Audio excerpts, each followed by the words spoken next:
Hello बच्चों, कैसे हैं आप सब। सेवन्थ क्लास की मैथ्स की क्लास में आप सबका स्वागत है। और हम पढ़ रहे थे बच्चों व्यंजकों का गुणनखंड।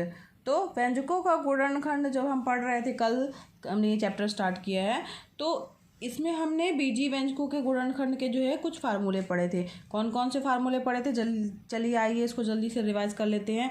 तो हमने पढ़ा था पहला a into X plus Y equal to क्या होता है, A X plus A Y. ठीक है, ये हमारा पहला हो गया, फर्स्ट वाला हो गया। इसका दूसरा क्या पढ़ा था बच्चों, दूसरा पढ़ा था हमने a into X plus Y फिर plus B into X plus Y. ये क्या किसके बराबर होता है, इसमें दोनों में एक्स वाई कॉमन दिख रहा था, तो x plus Y into A plus B. तो ये सेकंड नंबर का, ये हमारा फर्स्ट फार्मूला हो गया, जो कि आपको अच्छे से याद होना चाहिए। इसी तरीके से ये हमारा सेकंड फार्मूला हो गया और ये भी इम्पॉर्टेंट है। और तीसरा हमने एक पढ़ा था गुणनखंड करने के लिए, तीसरा एक और पॉइंट था हमारा क्या, कि a into X minus Y और plus B into Y minus X दिया हो, तब क्या होगा, तो x माइनस वाई और a माइनस बी। ये हमारा तीसरा जो है वो हमारा सूत्र था कि इनका गुणनखंड किस तरीके से हम करेंगे। इसी पर आधारित जो है वो हमारे सवाल हैं। पहला प्रश्न हम हल कर चुके हैं इस प्रश्नावली का 9A का। अब हम चलते हैं क्वेश्चन नंबर 2 की ओर। तो हमारा अभ्यास 9A का क्वेश्चन नंबर 2 जो है, देखते हैं क्या कह रहा है। हाँ बच्चों, अब ये हमारी है अभ्यास 9A जो है प्रश्नावली है, इसका क्वेश्चन नंबर 2 जो है, व्यंजक 7PQ plus 8QR plus 3QS का उभयनिष्ठ गुणनखंड होगा। तो इनका उभयनिष्ठ गुणनखंड ज्ञात करना हमें। तो इनके उभयनिष्ठ गुणनखंड में हम देखेंगे ये 3 पद दिए हुए हैं, इन तीनों पदों में कौन सा जो है पद कौन सा गुणनखंड जो है वो सब में शामिल है। देखिए ध्यान से, यहाँ पर पी क्यू दिया हुआ, 7 तो देखिए सब में नहीं है, अलग हो गया, वो तो कट गया। पी की ओर देखते हैं, पी क्या इसमें शामिल है, नहीं इसमें शामिल नहीं है, इसमें भी शामिल नहीं है, तो पी भी हट गया हमारा। क्यू की ओर ध्यान देते हैं, क्यू क्यू क्यू, तीनों में क्यू शामिल है, तो यानी इसका उभयनिष्ठ गुणनखंड क्या होगा बच्चों, पहला ऑप्शन सही होगा इसका, क्या, क्यू। समझ में आ रहा है ना, क्यों होगा क्यू। ठीक, अब क्वेश्चन नंबर 3 की ओर देखिए। क्वेश्चन नंबर 3 भी जो है वो ऑप्शनल है। व्यंजक b 6a minus B plus 2c कोष्टक के अंदर 6a माइनस बी के पदों का उभयनिष्ठ गुणनखंड होगा। उभयनिष्ठ यानी दोनों में शामिल। यहाँ पर हमें 2 पद दिख रहे हैं, एक ये पूरा यहाँ से यहाँ तक प्लस चिन्ह के इस तरफ वाला पद है और एक प्लस चिन्ह के इस तरफ वाला पूरा एक पद है। इस पूरे व्यंजक में कितने पद है बच्चों, 2 पद है, क्योंकि प्लस का निशान लगा के 2 पदों को जोड़ा गया है। ठीक है, मल्टीप्लाई से हमें कोई लेना देना नहीं होता है, जो प्लस का निशान लगा हुआ है वही उसके पदों की संख्या होगी, जितनी बार प्लस या माइनस का निशान लगा होता है। तो चूंकि यहाँ पर प्लस का निशान यहाँ पे लगा हुआ है, ठीक, तो यहाँ पर जो है वो 2 पद हैं। अब इसमें उभयनिष्ठ गुणनखंड कौन सा है, तो पहले वाले पद में देखिए यहाँ पे b है, इसमें क्या b दिख रहा है, नहीं दिख रहा है। फिर 6a माइनस बी, यहाँ पे ये पूरा एक पद है। ठीक है, एक पद में ये वाला जो है वो दूसरा वाला गुणनफल के रूप में दिया है, 6a minus B. 6a minus B यहाँ पे भी है, 6a माइनस बी यहाँ पर भी है, यानी 6a माइनस बी दोनों में कॉमन दिख रहा है। तो हमारा कौन सा ऑप्शन सही होगा, 6a माइनस बी, ये वाला। ठीक है, ना b ना 2c ना a माइनस बी। ठीक, अब आइए चलते हैं क्वेश्चन नंबर 4 की ओर। निम्नलिखित के गुणनखंड कीजिए। तो इनके गुणनखंड हमें करना है। पहला दिया है 5x स्क्वायर माइनस 25xy। चलिए देखते हैं इसको कैसे सॉल्व करेंगे। पहला सवाल है बच्चों 5x स्क्वायर माइनस 25xy।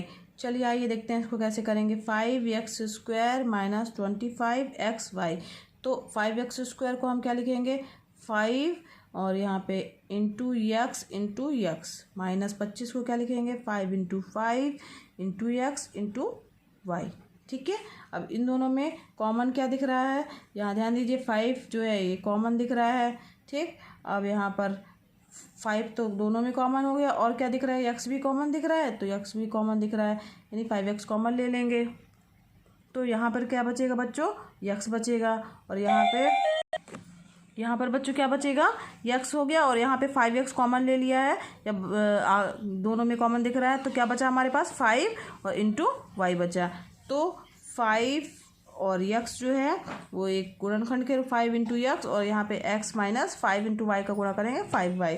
तो यानी ये भी गुणनखंड के गुणा के रूप में आएगा, यानी इसके गुणनखंड क्या क्या हो जाएंगे 5x और x माइनस 5y जो है वो इसके गुणनखंड हो जाएंगे। 5x into X minus Y, इसको मल्टीप्लाई का चिन्ह चाहे तो हम हटा सकते हैं, लगाने की ज़रूरत नहीं है। तो 5x into X minus 5y ये हमारा क्या हो जाएगा, आंसर हो जाएगा। गुणनखंड जो है हम इस तरीके से कर लेंगे। चलिए आइए इसका सेकंड क्वेश्चन, सेकंड पार्ट जो बच्चों बिल्कुल उसी तरीके से है, तो वो हम छोड़ दे रहे हैं, वो आपका होमवर्क है। और इसका थर्ड पार्ट लेके चलते हैं। थर्ड पार्ट भी लेकिन उसी टाइप का है, मगर चलिए आइए देख लेते हैं एक बार थर्ड पार्ट दिया हुआ है बच्चों 36a² b minus 60a² bc। ठीक है, अब यहाँ पर देखिए क्या कॉमन है इसमें, हम देखेंगे इसका मल्टीप्लाई के रूप में लिखेंगे तो 36 जो है उसको क्या लिख सकते हैं, 36 को बच्चों हम लिख सकते हैं, यहाँ 36 दिया हुआ है, अगर हम इसको करेंगे तो 2 से जाएगा, 2 एकम 2, 2 अट्ठे 16, फिर 2 से जाएगा, 2 नाम 18, 3 एकम 3, 3 त्रिकाई 9, यानी इसको हम लिख सकते हैं 2 गुणे 2 गुणे 3 गुणे 3। ठीक है, अब a² भी है, यानी a गुणे a भी है, और b जो है वो मल्टीप्लाई के रूप में है। फिर माइनस दिया हुआ है 60 को भी हम क्या लिख सकते हैं, तो इसके लिए 60 को भी हमें करना पड़ेगा। ये रफ वर्क है, चाहे तो आप डायरेक्ट भी कर सकते हैं बच्चों। तो 60 को क्या लिखेंगे, 2 से भाग देंगे 30 आ जाएगा, फिर 2 से भाग देंगे 15 आ जाएगा, और 3 5 15, 3 से देंगे, फिर उसके बाद में 5 एकम 5, यानी इसको हम क्या लिख सकते हैं 2 गुणे 2 गुणे 3 गुणे 5। और a² भी जो दिया हुआ है a गुणे a और गुणे b गुणे c। ठीक है, ये हमारा दिया हुआ है। चाहे तो आप इतना मल्टीप्लाई करके लिखने की भी ज़रूरत नहीं है, सीधे a² bc भी लिख सकते हैं। ठीक, तो यहाँ पर आप देखेंगे इन दोनों में क्या कौन कौन सी चीज़ें कॉमन है। तो यहाँ पर 2 जो है इसमें भी है, इस पर भी है, फिर ये वाला 2 इसमें भी है, इसमें भी है, इसके बाद ये 3 इसमें है, इसमें है, इसके बाद जो तीसरा 3 ये नहीं हो रहा है, यानी हम क्या लिखेंगे 2 गुणे 2 गुणे 3। ठीक है, अब इसके बाद क्या कॉमन और दिख रहा है, यहाँ पर देखिए a दिख रहा है, यहाँ पर भी a दिख रहा है, यानी ये भी कॉमन है। फिर a दूसरा वाला a भी है, ये भी कॉमन है, यानी a गुणे a, ये भी हमारा कॉमन आ गया बच्चों। b को देखिए तो यहाँ पर b भी कॉमन दिख रहा है, b भी कॉमन दिख रहा है, मल्टीप्लाई इंटू b। बचा क्या बच्चों यहाँ पर, तो यहाँ पर केवल 3 बचा। ठीक है, और यहाँ पर क्या बचा, यहाँ पर देखो बच्चों यहाँ पर क्या बचा, तो यहाँ पर ये 5 बचा है, 5, और यहाँ पे c बचा है 5 इंटू सी। ठीक है, तो यहाँ पर क्या बचा हुआ 5 इंटू सी, ये चीज़ जो है हमारी बची हुई है।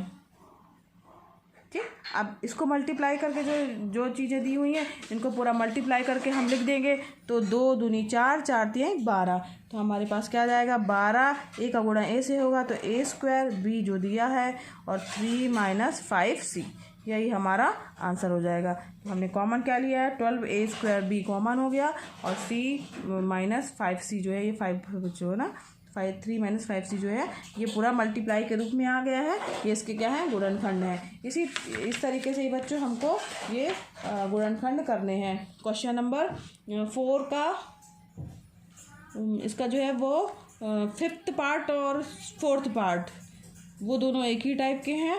तो एक तो हमने इसका पहला पार्ट किया, बता दिया मैंने, सेकंड पार्ट आपका होमवर्क है, थर्ड पार्ट मैंने बता दिया है बच्चों, और 4th और 5th में से एक बता दे रहे हैं। तो देखिए चलिए देख लेते हैं क्वेश्चन नंबर 4th इसका देख लेते हैं, 4th पार्ट देख लेते हैं।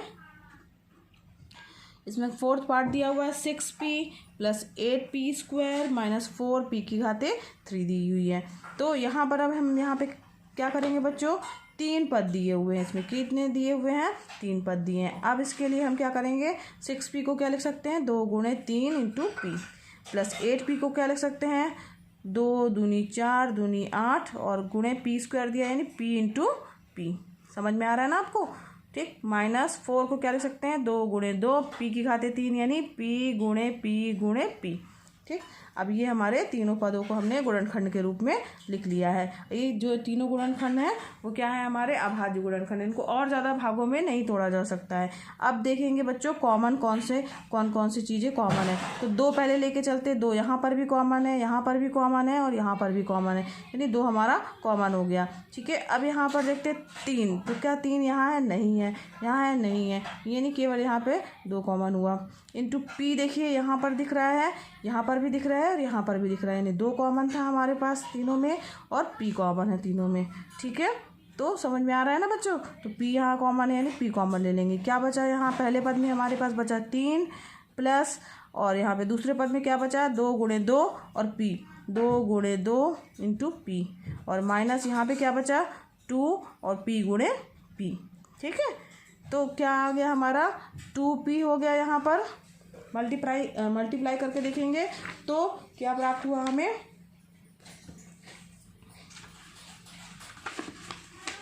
हाँ यहाँ पर देखा है मल्टीप्लाई हमने किया तो 2p हो गया। यहाँ पे क्या बचा 3 प्लस 2 दूनी 4 हो जाएगा, और यहाँ पे p 4p हो गया माइनस 2p स्क्वायर। ये हमारा आंसर हो गया। करने का मेथड आपको समझ में आ गया है। आसानी से आप कॉमन ले सकते हैं और इस तरीके से इस सवाल को हल कर सकते हैं।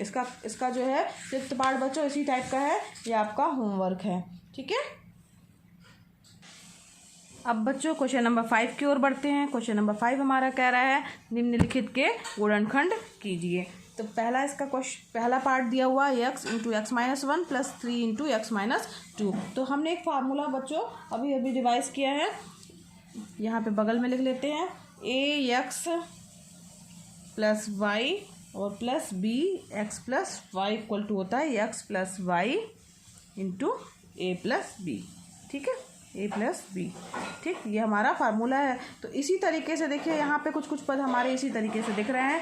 यहाँ पर x प्लस वाई एक जैसा था, यहाँ पर x माइनस 2 एक जैसे हैं। तो इस फार्मूले के अनुसार x प्लस वाई जब हमने कॉमन ले लिया तो हमारे पास क्या बचा a प्लस बी। ठीक, तो यहाँ पर यही तरीका हमें अपनाना है। चूँकि ये दोनों में कॉमन दिख रहा है तो हमारे पास ये क्या हो जाएगा, कॉमन हो जाएगा, x माइनस 2 कॉमन हो जाएगा, और इसके बाद अंदर क्या बचा था हमारा a प्लस बी यानी x प्लस 3। ठीक, सीधा सा सिंपल सा है। यहाँ पे जो है ये फार्मूला लग गया है और यहाँ पे सीधे हमने इसको कॉमन ले लिया है और ये गुणनखंड के रूप में हमें प्राप्त हो गया है। ठीक है, ये बहुत ही आसान है और इसके सवाल जो है इसी तरीके से हैं, आसान से हैं। तो इसका बच्चों सेकंड पार्ट देखते हैं। सेकंड पार्ट भी जो है वो बिल्कुल इसी तरीके से है। सेकंड पार्ट थर्ड पार्ट, पहला पार्ट और थर्ड पार्ट एक जैसा ही है, सेकंड पार्ट थोड़ा अलग है। आइए इसको देख लेते हैं। तो सेकंड पार्ट देखिए बच्चों क्या है हमारा, सेकंड 7 इंटू कोष्टक के अंदर a minus 4 plus 7 into 4 minus a। तो यहाँ पर देखिए बच्चों यहाँ पे a माइनस 4 है, यहाँ पे 4 माइनस a है। तो इसके लिए हमने तीसरा वाला जो है फार्मूला वो हमें इसमें अप्लाई होगा। तो हमारा तीसरा फार्मूला कौन सा था, a into X minus Y plus b into Y minus X बराबर होता है x माइनस वाई कोष्टक के अंदर फिर a माइनस बी। ठीक है, यही फार्मूला इसमें अप्लाई होगा। यहाँ पर a माइनस 4 है, ठीक, यहाँ पर x माइनस वाई था और फिर y माइनस एक्स था। तो इस फार्मूले के अनुसार जो है ये हमारा क्या हो जाएगा, x माइनस वाई इंटू ए माइनस एक्स हो जाएगा। ठीक है, तो यहाँ पर हाँ, फिर इसके बाद देखिए बच्चों यहाँ पर करेंगे तो क्या आ जाएगा, इस फार्मूले के अनुसार x माइनस वाई यानी जो चीज़ यहाँ पे है पहला वही हो जाएगा, यानी ये a माइनस 4 ये हमारा कॉमन हो गया। तो a माइनस 4 कॉमन हो गया तो यहाँ पर क्या आ रहा है a माइनस b। तो a की वैल्यू क्या है हमारी यहाँ पर 7 ही है और b की वैल्यू क्या दी हुई है बच्चों, यहाँ पे जो ये दिया हुआ है, तो यहाँ पे दिया हुआ है 7, यहाँ माइनस का चिन्ह लगेगा और 7 माइनस 7। ठीक, तो यहाँ पर क्या हो गया 7 माइनस 7 का मल्टीप्लाई करेंगे तो कितना आ जाएगा,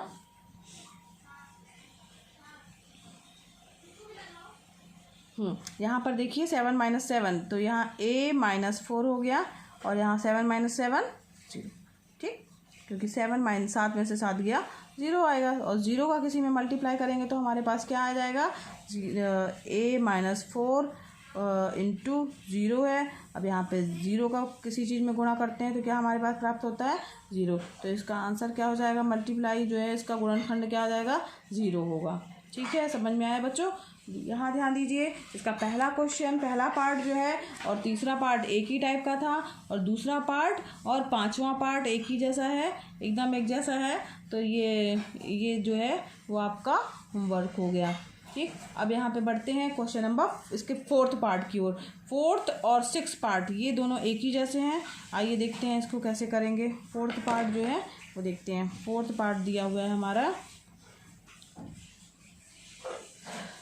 d-7 का स्क्वायर प्लस 7 इंटू d-7। ठीक है, अब यहाँ पे ये दिया हुआ है। यहाँ ध्यान दीजिए बच्चों, d-7 का स्क्वायर का क्या मतलब हुआ, d-7 into d-7 plus 7 d-7। d-7 यहाँ देखिए इसमें भी है और इस पर भी दिख रहा है।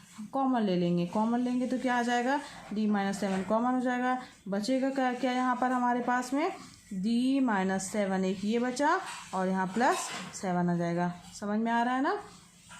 अब यहाँ पे क्या हो जाएगा बच्चों, d-7 और यहाँ पे -7 प्लस 7 क्या हो जाएगा, कट जाएगा, आपस में कट जाएगा तो क्या बचेगा, कुछ नहीं बचेगा। यहाँ क्या बचेगा, केवल d।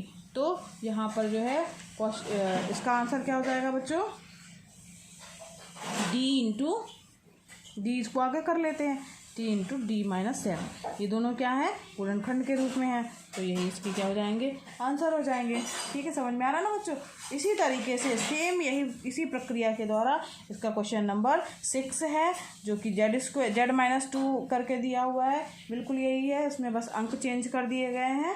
और क्वेश्चन इसका पार्ट नंबर 7 भी जो है वो इसके क्वेश्चन नंबर किसके तरीके का है, 7th वाला जो है वो 2nd नंबर की तरीके का है। तो मैंने सारे जो है 1st, 2nd और 4th जो बताए हैं, ये तीनों जो है इसके पार्ट बताए हुए हैं। तो ये तीनों पार्ट के अनुसार ही बाकी इसके जो बाकी के पार्ट भी वो इसी तरह हैं। तो वो आपके होमवर्क हैं, आप करिएगा, निश्चित रूप से आपसे बन जाएंगे बच्चों। ठीक है, तो ये प्रश्नावली या अभ्यास 9A यहीं पर ख़त्म हुई और कल जो है हम नेक्स्ट क्लास पढ़ेंगे। Thank you.